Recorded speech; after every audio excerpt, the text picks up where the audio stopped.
Ancien député de la Chambre des communes, directeur artistique et ingénieur de son. Avec Pierre Nantel, entendez l'actualité. Sans fausse note.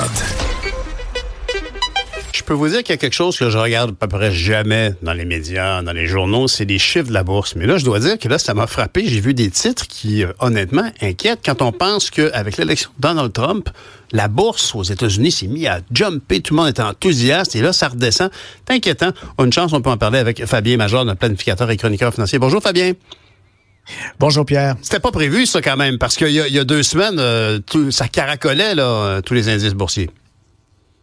Oui, bien sûr, mais surtout le Dow Jones qui, lui, poursuit sa glissade depuis maintenant 9 séances de suite. Ça s'était pas vu depuis quand même 1978. Si Donald Trump veut collectionner les records, c'est pas de ceux-là, par exemple. Il aime beaucoup se comparer un peu à des chiffres de sondage de télévision avec les mouvements de la bourse. Pour lui, si le Dow Jones fracasse des records, c'est de sa faute. On met quand même des gants blancs avec ce genre de données statistiques. Mais je voulais aujourd'hui préciser ce que c'est le Dow Jones. Parce que le Dow Jones, on entend ce nom-là depuis très longtemps, mais ce sont 2 personnages. Ce sont des journalistes qui, il y a plus de 100 ans, ont colligé ensemble les sociétés représentatives de l'économie américaine et on a fait l'indice des 30 sociétés industrielles. Okay. C'est ce que ça veut dire quand on dit Dow Jones Industrial Average, c'est la moyenne par la valeur des actions des titres boursiers. Et c'est pour ça que c'est un indice, quand même, il peut être décevant si on dit, ça fait 9 jours de suite que ça baisse, mais il faut le prendre avec des pincettes, puisque c'est pas sur la valeur totale boursière, mais sur le prix de l'action. C'est un peu faussé, mais quand même là-dedans, vous avez 30 sociétés très différentes, puisque c'est plein de secteurs industriels. Vous avez Caterpillar, Boeing, Apple, American Express, 3M, Chevron dans l'essence, Cisco, Coca-Cola. Il y a des sociétés qui sont là-dedans centenaires aussi, là. Home Depot se trouve là. Oui. Monsieur Dow et Monsieur Jones, qui étaient des journalistes boursiers, ont compilé cette liste-là. Est-ce qu'elle a été en quelle année et a-t-elle été mise à jour au niveau de qu'est-ce qui la compose? Oui.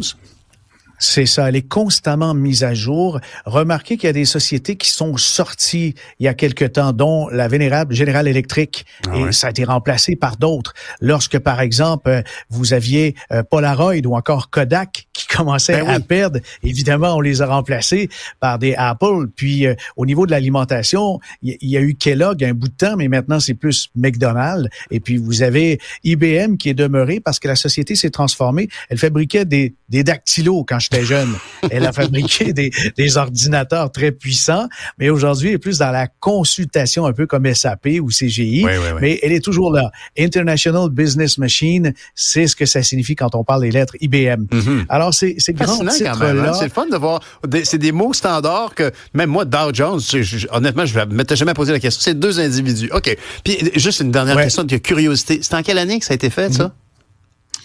Selon moi, c'est juste au début du ce qu'on appelle le 20e siècle, là, des années 1900, dans ces eaux-là. Fascinant. Ouais. Alors, quand une entreprise se fait sortir du Dow Jones, ça doit être révélateur que ton secteur d'activité est moins représentatif de l'ère industrielle dans laquelle on est. Exactement, mais c'est pas à la fin du monde parce que l'indice qui est vraiment représentatif de l'activité américaine, c'est le Standard & Poor's 500, les 500 plus grandes sociétés américaines. Et là, si on voit des indices qui sont un peu en déclin, mon message aujourd'hui, c'est de ne pas paniquer parce que les 10 plus grosses du SP500 qui sont des sociétés pour la plupart technologiques, Microsoft, Tesla se trouve là-dedans, vous avez Amazon, Google, Microsoft, eh bien, celles-là, les profits et les gains boursiers ont tellement été élevés que d'avoir un peu de prise de profit, on s'en a déjà parlé, c'est relativement sain et les 490 autres sociétés américaines commencent maintenant à augmenter leurs profits. Il y a donc des capitaux qui se déplacent et un peu moins dans les 30 représentatives. Alors, c'est ça le message. Vous remarquez aujourd'hui, Dow Jones, il est dans le positif. On ne sait pas comment il va finir la journée, mais c'est pas des mauvaises nouvelles qualifiées de désastreuses. Mais on voit que c'est quand même 9 séances de suite où ça recule. Et là, est-ce que la situation à Ottawa, le fait que les gens qualifient le Canada comme étant un avion sans pilote à cause de la situation de M. Trudeau, est-ce que c'est ça qui fait que le UR, lui, descend? Parce que là, on est rendu à quoi? Hier, il me semble, j'ai vu 60 sous quasiment du dollar américain. C'était ça? Ben, c'était 69. C'était sous les 70 sous. Et c'est quand même très faible parce que la valeur moyenne historique du dollar canadien est plus près des 80 cents. Mais se retrouver à 69, c'est pas intéressant du tout. Il y a au moins quatre éléments qui influencent la valeur du dollar canadien et ils sont pas négligeables. Vous avez des facteurs économiques globaux. Le dollar américain, c'est un refuge. C'est une monnaie. C'est un colosse dans l'échange, dans les devises. Et les investisseurs se ruent souvent sur le dollar américain quand on craint une récession dans d'autres pays, pas nécessairement sur le territoire nord-américain, là. Et ça, c'est une pression à la baisse pour les autres devises, dont le dollar canadien. Vous avez ça. Vous avez la différence de taux d'intérêt parce que des gens vont stationner leur argent dans un pays où les taux sont plus élevés. Ben oui. Et c'est le cas maintenant avec le dollar américain. On a plus d'intérêt à mettre ça dans un compte d'épargne aux États-Unis, à Plattsburgh, que de le faire à Montréal. Où on vient de baisser les taux là, de récemment. La Banque centrale du Canada a baissé de 50 sous, 50%, pas 50%, 50 points.